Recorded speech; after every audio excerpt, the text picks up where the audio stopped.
हुए कि इलाहुल आलमीन जो बातें कही गई हैं और अब कही जा रही हैं,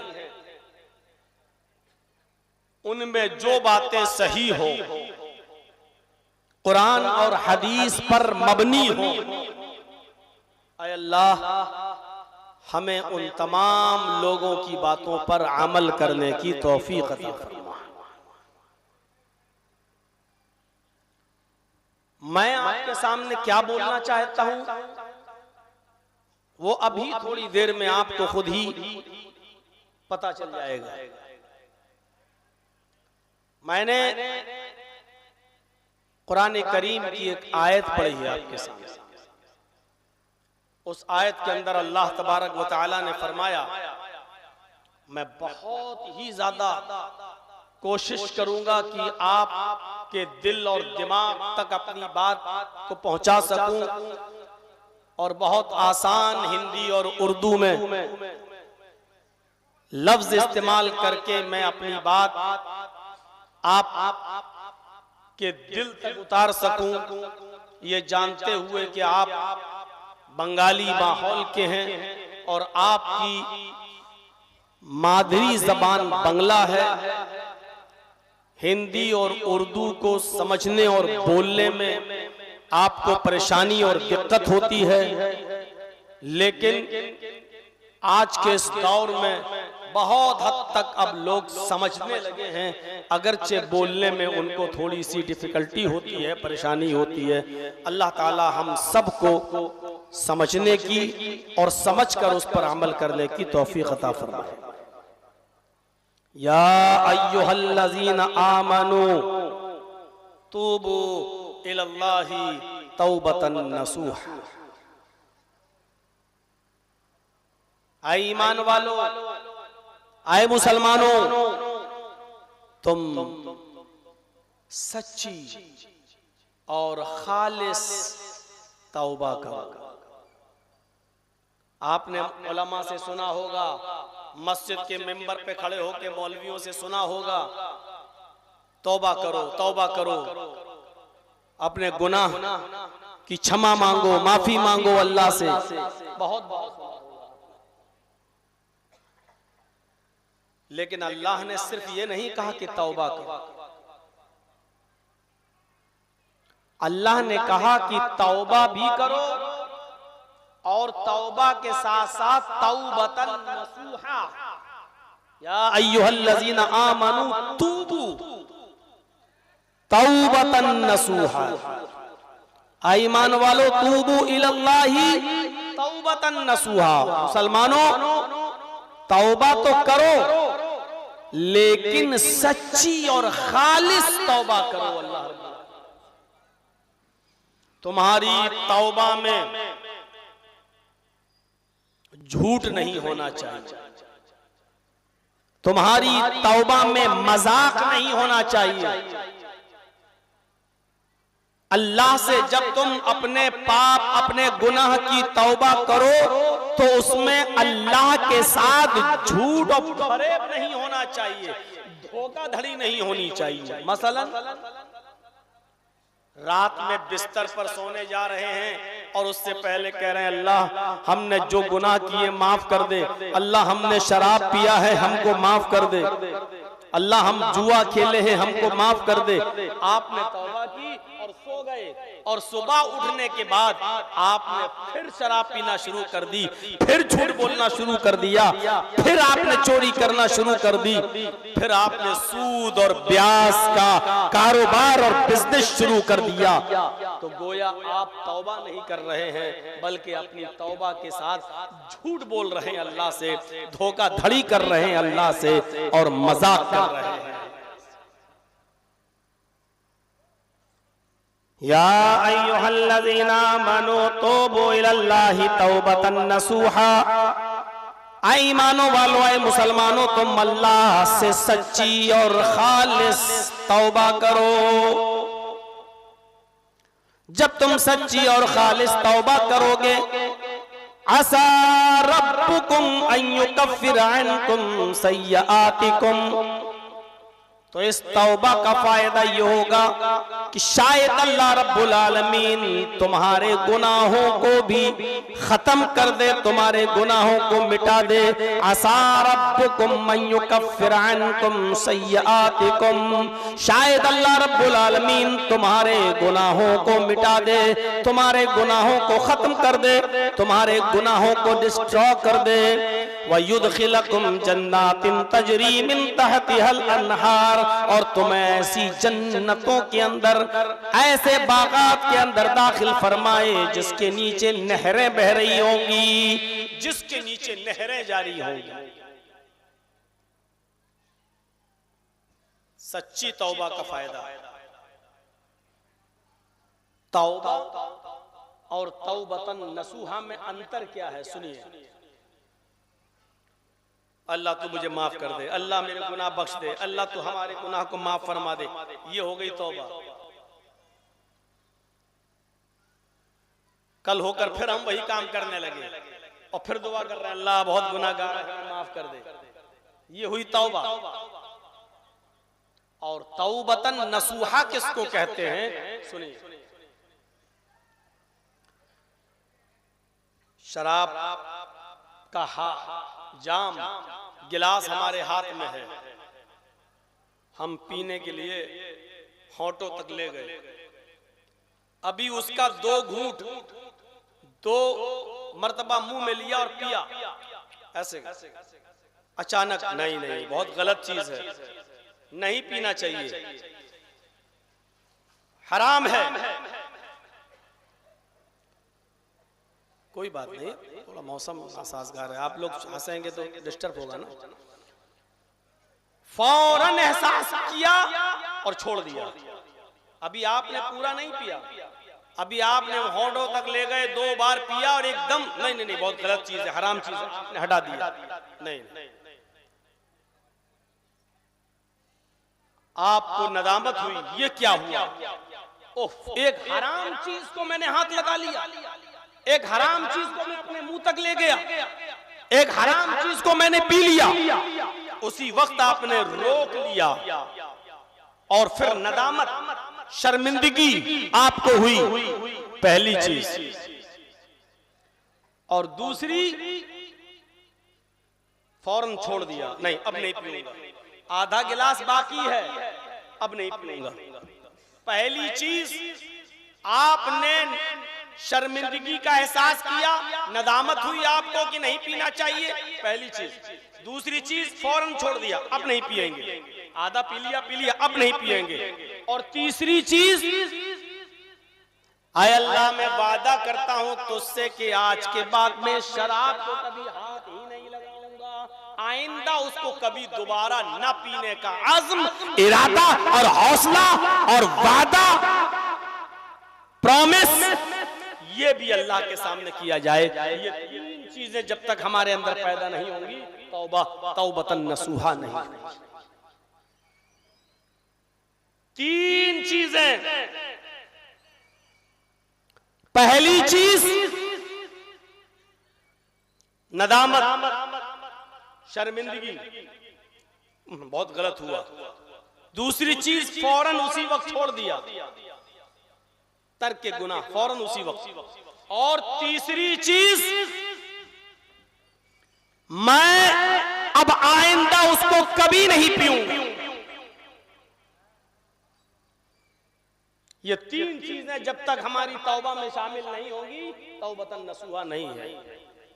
अल्लाह ने तौबा करने का हुक्म नहीं दिया, अल्लाह ने तौबतन नसूहा कहा। सच्ची तौबा होनी चाहिए, खालिस तौबा होनी चाहिए। या अय्युहल्लज़ीना आमनू तूबू इलल्लाहि तौबतन नसूहा, ऐ मेरे बंदो, ऐ ईमानो वालो, ऐ मुसलमानों, अल्लाह से तौबा करो और खालिस सच्ची तौबा करो। तौबा किसकी की जाती है? गुनाह की। इसका मतलब यह है कि इंसान इस दुनिया में आया है तो उससे गुनाह भी होगा। दुनिया में कोई इंसान ये सोच ले कि हमसे गुनाह ही ना हो, ऐसा हो ही नहीं सकता। अगर इंसान से गुनाह ही ना हो तो इंसान ही कहां है? फिर तो वो फरिश्ता हो गया, उससे गुनाह होगा, क्योंकि ये इंसान की फितरत, उसके नेचर में शामिल है कि उससे गुनाह होगा। अगर वो ये सोच ले कि हम बिल्कुल गुनाह ही नहीं करेंगे और कोई गुनाह ही ना हो, फिर तो वो फरिश्ता बन जाएगा, क्योंकि गुनाह ना करने की सलाहियत और गुनाह न करने का शौक, गुनाह न करने का जज्बा अल्लाह ने सिर्फ फरिश्तों के अंदर रखा है, उनसे गुनाह नहीं हो सकता। इंसान से गुनाह होगा, और जब गुनाह होगा तभी तो तौबा भी बताई, गुनाह तो होगा। और यही इंसान की सबसे बड़ी खुसूसियत है, यही कमाल है कि इंसान से नेकियां भी होती हैं और इंसानों से गुनाह भी होते हैं। आज हमारी बात को जरा गौर से सुनिएगा, नई तरीके की और दूसरे अंदाज की बातें हो रही हैं आज आपके सामने।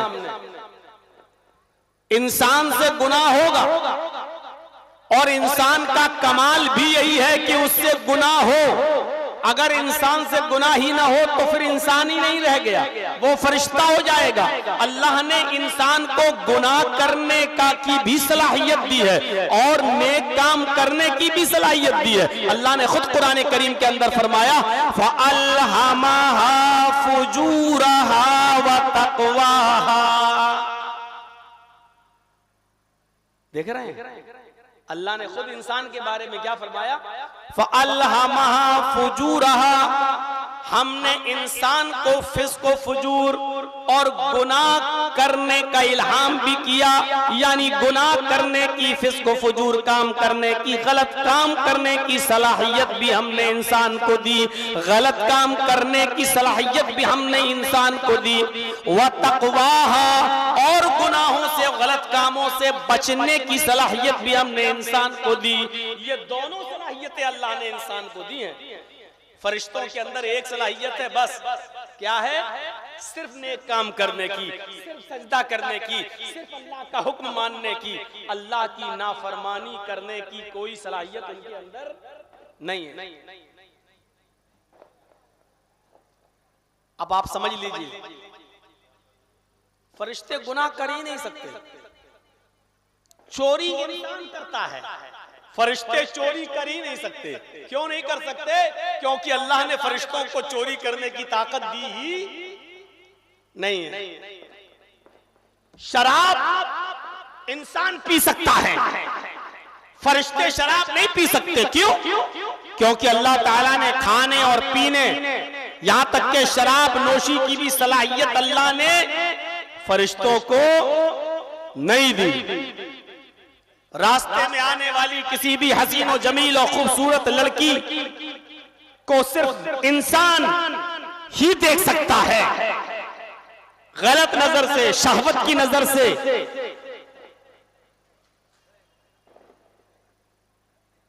फरिश्ते नहीं देख सकते। क्यों? क्योंकि फरिश्तों के अंदर अल्लाह रब्बुल आलमीन ने वो सलाहियत रखी ही नहीं है। फरिश्ते अगर गुनाहों से बचे हुए हैं तो कोई कमाल नहीं है। समझ रहे हैं ना एक बात को? फरिश्ते अगर गुनाह से बचे हुए हैं तो इसमें फरिश्तों का कोई कमाल नहीं है। इंसान गुनाह की सलाहियत और गुनाह की ताकत रखते हुए गुनाह से बच जाए, ये सबसे बड़ा कमाल है।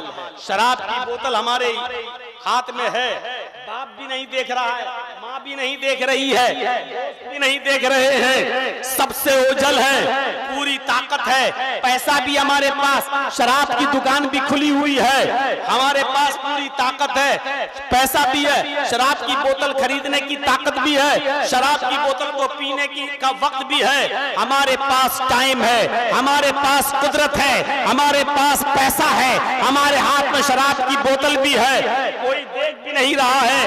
इन तमाम मौके होने के बावजूद, इन तमाम समय होने के बावजूद और टाइम होने के बावजूद हम शराब को हाथ नहीं लगा रहे हैं। मेरा अल्लाह तो देख रहा है, मेरा रब तो देख रहा है। शराब पीने की ताकत, मौका सब कुछ था, लेकिन हम छोड़ रहे हैं सिर्फ अल्लाह की डर की वजह से।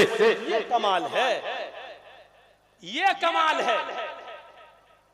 और इसी कमाल की वजह से अल्लाह रब्बुल आलमीन ने इंसानों का मकाम और इंसानों का दर्जा फरिश्तों से ऊपर कर दिया है।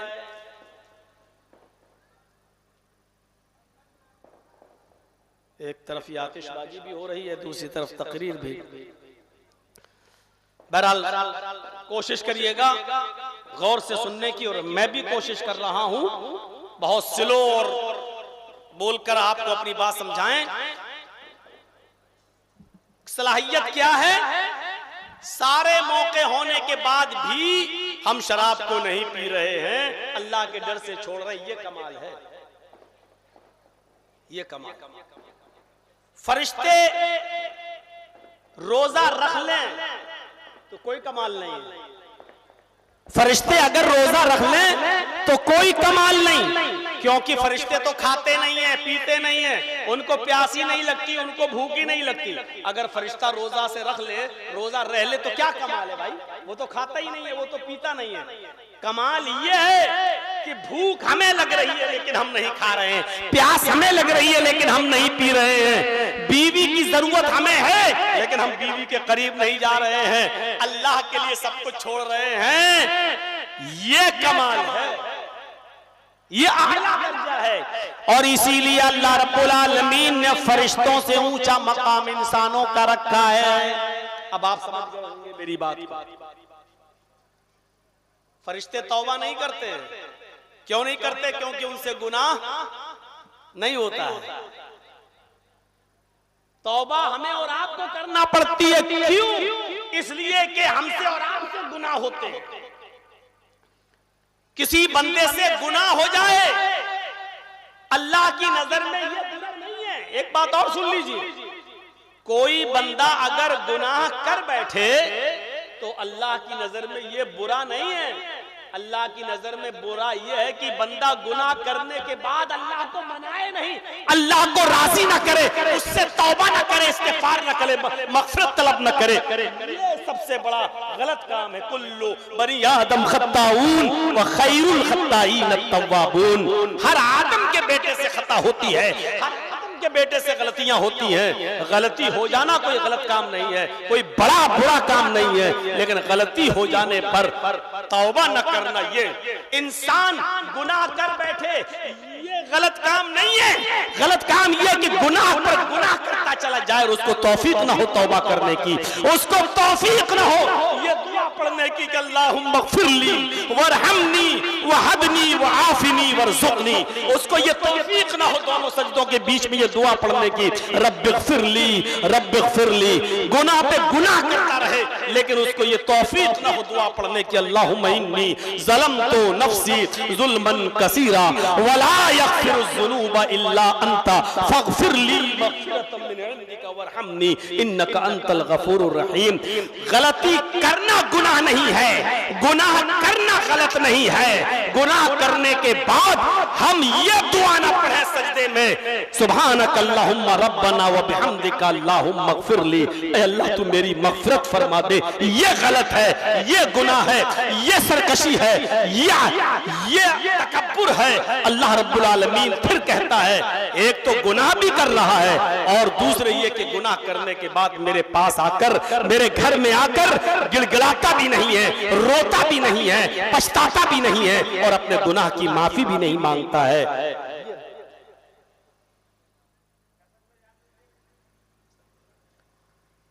समझ गए होंगे मेरी बात को। इसीलिए अच्छा माहौल बनाओ, अच्छा माहौल बनाओ। जितना माहौल आप अच्छा बनाएंगे मेरे प्यारे साथियों, जितना आपका माहौल अच्छा, माहौल का असर पड़ता है। नेकी नेकी को जन्म देती है, बुराई बुराई को जन्म देती है। एक बात याद रखिएगा और दिलचस्प किस्सा सुनाता हूं अभी आपको। नेकी नेकी को जन्म देती है, बुराई बुराई को जन्म देती है। आप सुबह फजर की नमाज में उठ जाइए और जमात के साथ नमाज पढ़ लीजिए। अब आपका पूरा दिन बहुत अच्छा गुजरेगा। जैसे ही जोहर की नमाज का वक्त होगा, आप कहेंगे देखिए जोहर का वक्त हो रहा है, चलिए चलिए नमाज पढ़ते हैं। फजर की नमाज हमने जमात के साथ पढ़ी, अब जोहर भी हम जमात के साथ पढ़ेंगे। आपकी फजर अच्छी तो जोहर भी अच्छी जाएगी, असर भी अच्छी जाएगी, मगरिब भी अच्छी जाएगी। जब इशा में आप मस्जिद में जाएंगे, अजान होगी तो आप सोचेंगे यार मेरी 4 वक्त की नमाजें नहीं छूटी, फजर नहीं छूटी, जोहर नहीं, असर नहीं, मगरिब नहीं, अब इशा की क्यों छोड़ूं। आप इशा की भी पढ़ेंगे। एक नेकी की सुबह उठकर फजर में, इस नेकी ने और नेकियों को पैदा किया। इस नेकी ने और नेकियों को पैदा किया और आपकी सारी नमाजें अच्छी, सब सही। लेकिन आपकी फजर की नमाज में कमी हो गई, नहीं उठे, सोते रहे। सुबह जब उठे तो 9 बज गए और 9 बजे उठने के बाद आप कारोबार में लग गए, नाश्ता पानी किया। जब आपने फजर नहीं पढ़ी, जोहर का वक्त है, अब आप कहोगे क्या करें, चलो यार अब कल से ही पढ़ेंगे, अब जोहर क्या पढ़ें। जब सुबह नहीं पढ़े तो अब फजर जोहर क्या पढ़ें। जोहर भी छूटी, चलो अब असर क्या पढ़ें, अब असर भी छूटी, अरे 3 छूटी तो अब चौथी का, अब तो जुमे से पढ़ेंगे नहा धोकर, अब तो हम कल से पढ़ेंगे नहा धोकर, परसों से पढ़ेंगे नहा धोकर। आपसे एक बुरा काम हुआ, सुबह फजर की नमाज आप नहीं पढ़ सके, 5 नमाजें आपकी छूट गईं। नेकी नेकी को जन्म देती है, बुराई बुराई को। नेकियों का माहौल बना, बुरे माहौल में रहोगे तो जानते हो क्या होगा, माहौल का असर पड़ता है। एक आदमी नालियां साफ करता था, गंदगी साफ करता था, लैट्रीन उठाया करता था और उसको ले जाकर फेंकने के लिए, उसका यही काम था, यही धंधा था। लैट्रीन घर घर से जाना, साफ करना, उठाना, लादना और उसको बाहर ले जाकर फेंकना। उसी माहौल में उसका बचपने से लेके बुढ़ापा, उसी माहौल में वो पला और बड़ा, बदबू सूंघ सूंघ कर उसकी परवरिश हुई। एक दिन वो इत्र की गलियों से गुजर रहा था, खुशबू की गली से, खुशबू के मोहल्ले से, जहां इत्र की फैक्ट्री थी वहां से गुजर रहा था। उसने देखा नाली से भी खुशबू आ रही है, उसने देखा पूरी फैक्ट्री खुशबू से महक रही है। किसी ने उसको एक इत्र की शीशी दे दी, ये इत्र की शीशी ले लो, सूंघो जरा। इत्र की फैक्ट्री के पास से गुजर रहा था, उसने इत्र को सूंघा, बेहोश हो गया। जिसने पूरी जिंदगी बदबू सूंघी हो उसको इत्र दे दिया जाए, ऊद दे दो, जन्नतुल फिरदौस दे दो, शमामा दे दो, मजमुआ दे दिया, उसने सूंघा, बेहोश हो गया। लोग डर गए, ये क्या हुआ। उसको क्या नहीं किया, कोई आया उसको जन्नतुल फिरदौस सुंघाया, नहीं उठ रहा है, ऊद सुंघा रहा है, नहीं उठ रहा है, शमामा नहीं उठ रहा है, मजमुआ सुंघाया, नहीं उठ रहा है। लोगों ने गुलाब जल उसके ऊपर डाला, सारे जतन कर डाले, नहीं उठा। किसी ने उसके घर में खबर दी, उसका भाई आया, लोगों ने बताया तेरा भाई बेहोश पड़ा हुआ है, देख। उसने जब देखा दाएं बाएं, उसने इत्र की फैक्ट्री देखी, उसने कहा बस बस बस बस मैं समझ गया, मेरे भाई को इत्र सुंघा रहे, वो कहां से उठ जाएगा। फिर वो अपने मोहल्ले में गया और थोड़ी सी गंदगी लेकर आया, लैट्रीन लेके आया, गलाजत लेके आया और फिर उसने उसकी नाक के पास उस गलाजत को रखा, उस बदबू को सुंघाया। उसका भाई फौरन उठ गया और उठ के सीधे उसके घर चला गया। क्यों? क्योंकि उसको उस चीज की जरूरत थी जिस माहौल में वो रहा है। जो माहौल उसको दिया गया उस माहौल में वो रहा तो खुशबू कहां से पसंद आएगी।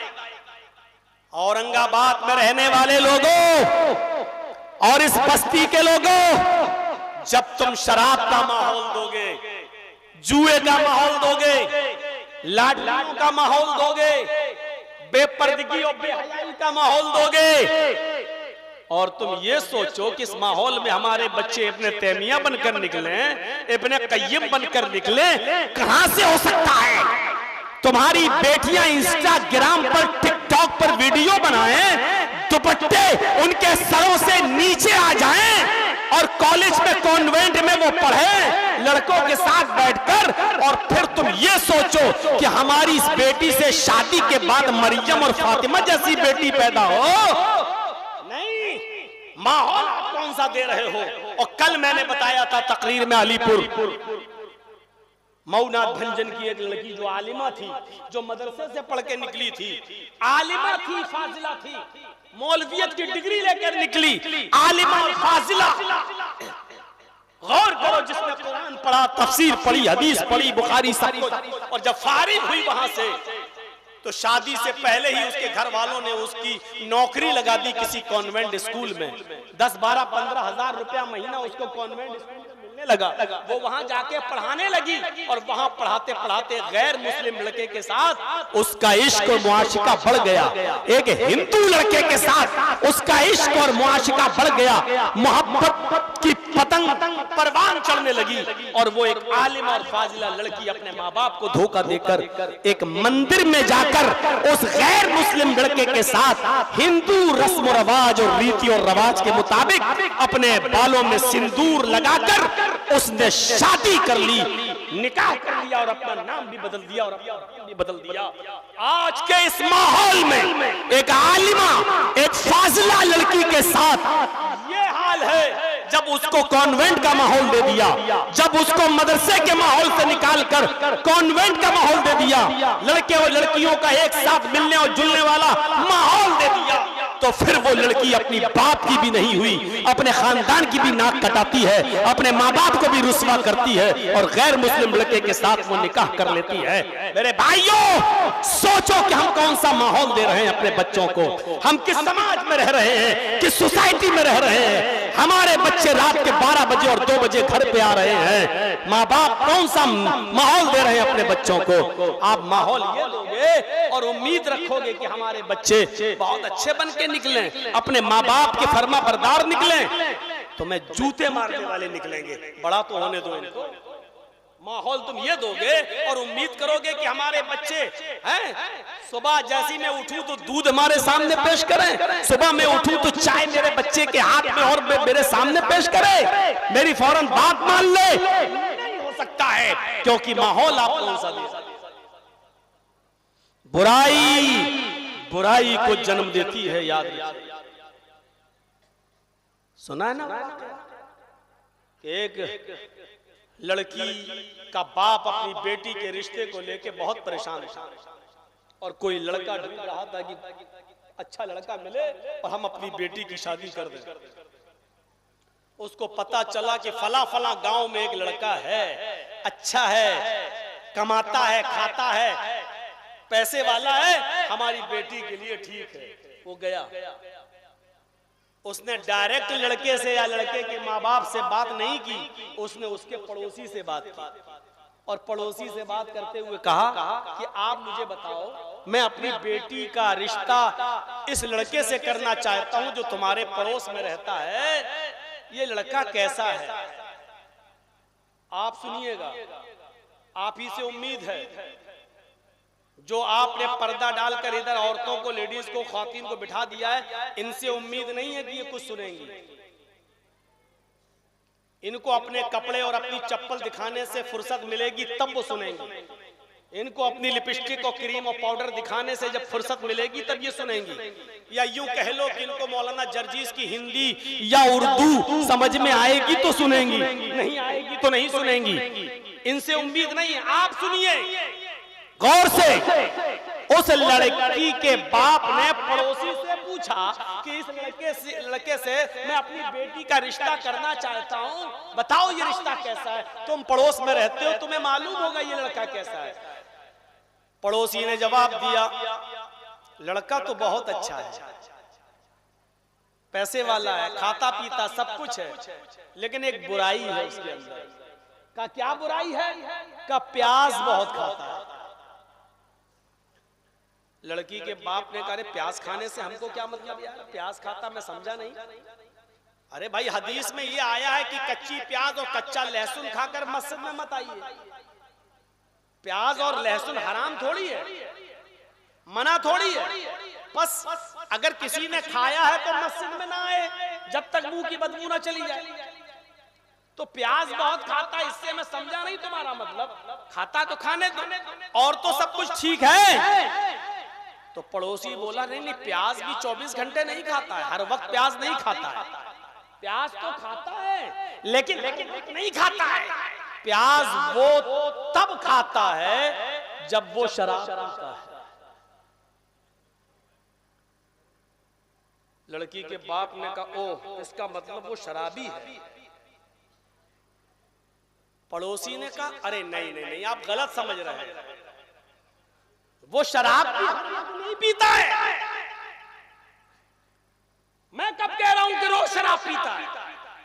वो रोज नहीं पीता, हर बार नहीं पीता। वो शराब तब पीता है जब वो तवाइफ के कोठे पर जाता है। लड़की के बाप ने कहा है, इसका मतलब वो तवाइफ के कोठे पर नहीं जाता है। देख रहे हैं, एक बुराई दूसरे बुराई को जन्म दे रही है। इसका मतलब वो तवाइफ के कोठे पर भी जाता है। पड़ोसी कहता अरे नहीं भाई, हर वक्त वो थोड़ी तवाइफ के कोठे पर जाता है, हर वक्त नहीं जाता वो तवाइफ के कोठे पर। तवाइफ के कोठे पर तब जाता है जब जुए में बहुत सी रकम जीत जाता है। अब उसके पास बहुत सी रकम आ गई, तब वो जाता है, पैसा हो गया, अब गया तवाइफ के कोठे पे। हर वक्त नहीं जाता तवाइफ के कोठे पे। लड़की का बाप कहता है प्याज वो तब खाता है जब शराब पीता है, शराब तब पीता है जब वो तवाइफ के कोठे पे जाता है, और तवाइफ के कोठे पर तब जाता है जब वो जुए में बहुत सी रकम जीत कर आता है। इसका मतलब वो तवाइफ के कोठे पर वो जुआ खेलता है। लड़की के बाप पड़ोसी ने कहा वो जुआ भी हर वक्त नहीं खेलता, वो जुआ भी तब खेलता है जब वो रास्ते में किसी की चोरी करता है या डाका डालता है, और जब उसके पास बहुत सा पैसा हो जाता है तब वो जुआ खेलता है। इसका मतलब वो चोरी भी करता है, डकैती भी डालता है। हाथ जोड़े बाबा, बस अब हम तुमसे कुछ नहीं पूछेंगे। तुम कह रहे हो हर वक्त ये काम नहीं करता, अरे वो शराब भी पी रहा है, तवाइफ के कोठे पर भी जा रहा है, जुआ भी खेल रहा है, चोरी और डकैती भी कर रहा है, और तुम कह रहे हो कि वो हर वक्त नहीं करता। अरे रहने दो, बस बस बस बस। उसने अपनी बेटी का निकाह फिर उसके साथ नहीं किया। एक बुराई दूसरी बुराई को जन्म देती है। इसलिए याद रखिए, जो लॉटरी खरीदता होगा ये सड़कों वाली, तो वो क्रेडिट कार्ड भी जरूर बनवाता हो। अब आप पूछो मौलाना साहब क्रेडिट कार्ड बनाना कैसा है? सवाल करेंगे आप, मौलाना साहब क्रेडिट कार्ड की रकम जायज है कि नाजायज? मेरे भाइयों, जर्जीस साहब आपको 1 लाख रुपए दे रहे हैं उधार, कर्ज आपने ले लिया। आपने कहा 1 महीने के अंदर अंदर मैं दे दूंगा। मैंने दे दिया आपको 1 लाख रुपया, ये लीजिए। 1 महीने में आप दे दीजिए, ये आपके लिए जायज हो गया। 1 लाख रुपया आपने मुझसे कर्ज लिया और 1 महीने में आपने देने का वादा किया, हमने आपको दे दिया, ये तो जायज है। लेकिन अगर जर्जी साहब ये कह दें कि 1 लाख रुपया मैं दे रहा हूं और आप 1 महीने का वादा कर रहे हैं, प्रॉमिस 1 महीने में हम आपको दे देंगे, याद रखना आज 1 तारीख है, 31 अक्टूबर तक मुझे पैसा चाहिए। 1 महीने में 1 लाख दिया, 1 लाख दे देना, ठीक है। लेकिन अगर 31 अक्टूबर तक नहीं दिया तो 1 नवंबर से आपको 1,10,000 देना पड़ेगा। हम 10,000 रुपए आपसे ज्यादा लेंगे। 1 महीने में दे दोगे तो उतना ही लेंगे, 1 महीने के बाद दोगे तो हम 10,000 रुपए ज्यादा लेंगे। अब आपके लिए 1 महीने के लिए भी पैसा लेना जर्जीस साहब से हराम हो गया है, क्योंकि जर्जीस ने शर्त लगाई और आप उस शर्त के ऊपर एग्री हो गए, राजी हो गए, तैयार हो गए। अब आपको 1 महीने में देना भी चाहते हैं और बगैर सूद के देना चाहते हैं, लेकिन फिर भी अब आप नहीं ले सकते हैं, क्योंकि हमने शर्त लगा दी उसके अंदर कि 1 महीने के बाद हम 1,10,000 लेंगे, और आप तैयार भी हो गए कि ठीक है 1 महीने में नहीं दिया तो अगले महीने हम 1,10,000 देंगे। अब चाहो तो 1 महीने में 1 ही दे दो मुझे, लेकिन आपने शर्त पर ले तो लिया है पैसा, आप इस पर एग्री तो हो गए हैं। अब यही रुपया आपके लिए हराम हो गया, नाजायज हो गया, कोई शक्ल नहीं रही अब इसकी जायज। यही तो क्रेडिट मार्केट में होता है, यही तो क्रेडिट में होता है। आपको बैंक कहती है हम आपको पैसा दे रहे हैं, आप 20 दिन तक, 1 महीने तक आप इस्तेमाल करिए, लेकिन 1 महीने के अंदर अंदर आपको ये पैसा हमें देना होगा। अगर 1 महीने के बाद आप पैसा देंगे तो आपको सूद समेत पैसा, ब्याज समेत पैसा देना होगा। इसलिए क्रेडिट कार्ड बनवाना और क्रेडिट कार्ड से शॉपिंग करना और क्रेडिट कार्ड को इस्तेमाल करना सूद और ब्याज की एक शक्ल है, और ये भी हराम है, और ये भी बिल्कुल वही शक्ल है कि याकुलु है, जिसने 1 दिरहम भी खा लिया, दिरहम और रिबा याकुलु वहुवा यालम, जिस मर्द ने, जिस नौजवान ने या जिस इंसान ने दिरहम और रिबा का, सूद का 1 दिरहम 1 रुपया भी खाया, वहुवा यालम, और वो जानता है कि ये सूद का है, वो जानता है कि ये नाजायज है, वो जानता है कि ये ब्याज की कमाई है, 10,000 नहीं, 20,000 नहीं, 1 दिरहम भी जिसने खा लिया, 1 रुपया भी, अल्लाह के नबी कहते हैं कि अशद्दो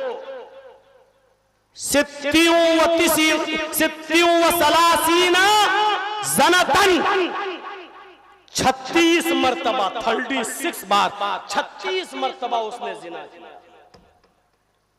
सूद का 1 दिरहम खाना 36 मरतबा जिना करने के बराबर है। हम क्या माहौल दे रहे हैं अपने सोसाइटी में। आइए जरा गौर कीजिएगा मेरी बात पर। तो मैं थोड़ा सा दूर चला गया। मैं कहना यह चाह रहा था कि अल्लाह ने इंसान को गुनाहों की भी सलाहियत दी है और नेकियों की भी। गुनाह करने के मौके हैं, लेकिन गुनाह से बाज आ गया, गुनाह छोड़ दिया, ये कमाल है। अब देखिए अल्लाह के रसूल ने क्या फरमाया, सुनिए हदीस, बुखारी की हदीस, सबातुन युज़िल्लुहुमुल्लाहु फी ज़िल्लिही यौमा ला ज़िल्ला इल्ला ज़िल्लुहु, इमामुन आदिल व शाबुन नशा फी इबादतिल्लाह व रजुलुन क़ल्बुहु मुअल्लक़ुन फिल मसाजिद व रजुलानि तहब्बा फिल्लाह इज्तमा अलैहि व तफर्रक़ा अलैहि व रजुलुन तलबत इम्राअतु ज़ात मनसबिन व जमालिन फ़क़ाल इन्नी अख़ाफ़ुल्लाह। ये जो अभी लास्ट में मैंने जो पढ़ा है वही मैं बताऊंगा आपको, पूरी हदीस नहीं बता पाऊंगा। 7 आदमी अर्श के साए में होंगे कयामत के दिन, जब सूरज 1 मील के फासले पर होगा, लोग पसीने में डूबे होंगे, तो 7 किस्म के लोगों को अल्लाह के अर्श का साया मिलेगा। अर्श का साया 7 लोगों को मिलेगा। उन 7 लोगों में एक आदमी कौन होगा, रजुलुन तलबत इम्राअतु ज़ात मनसबिन व जमालिन फ़क़ाल इन्नी अख़ाफ़ुल्लाह।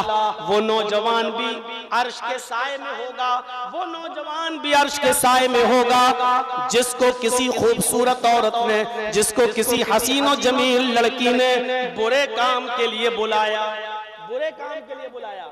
आओ देखिए, थोड़ा सा समझाने की कोशिश करूंगा। एक खूबसूरत लड़की उसको बुरे काम के लिए बुला रही है, लड़का भी नौजवान है, रजुलुन तलबत इम्राअतु ज़ात मनसब, लड़का नौजवान, लड़की खूबसूरत, और लड़की उसको बुला रही है, आ जाओ। फोन पे कहती है कि आ जाओ, यानी लड़की के पास भी मौका है और बगैर लड़की की मर्जी के जिना नहीं हो सकता है। ये जितने भी आप केस देख रहे हैं ना, 99% केस जो आज चल रहे हैं सब फर्जी और झूठे होते हैं, क्योंकि लड़की की मर्जी के बगैर रेप हो ही नहीं सकता जब तक कि लड़की रजामंद ना हो, लड़की राजी ना हो। और इसीलिए हदीस में क्या, लड़की ने बुलाया, आओ। अब लड़का भी बहका, जाना चाह रहा है। आजकल तो तमाम मौके हैं, अब तो होटलों में भी आसानी से जगह मिल जाती है, बाकायदा अब तो ओयो के नाम से होटलें भी चलने लगी हैं। उसका मतलब ही यह है कि यहां डरने की कोई जरूरत नहीं। लड़की बस 18 साल से बड़ी होनी चाहिए और लड़का भी बालिग होना चाहिए, और आप आ जाइए और आईडी दीजिए, आधार कार्ड वगैरह लगाइए और कीजिए जो कुछ करना हो। तो सारे मौके मौजूद, लड़की तन्हा, लड़का तन्हा, लड़की ने मौका दिया, लड़के के पास भी तन्हाई है, लड़के के पास भी सारे मौके हैं, दोनों जिना करने पर आमादा हैं। लड़की कह रही आओ, और उसी वक्त लड़का ये कह दे इन्नी अखाफुल्लाह, नहीं मैं अल्लाह से डरता हूं, इन्नी अखाफुल्लाह, मैं अल्लाह से डरता हूं। लड़का अल्लाह से डर गया और उस लड़की को छोड़ दिया। तो ये लड़का कहां जाएगा, कहां होगा? अल्लाह के अर्श के साए में कयामत के दिन। देख रहे हैं, गुनाह करने की ताकत है इसके अंदर, मौका भी है, समय भी है, लड़की इजाजत भी दे रही है,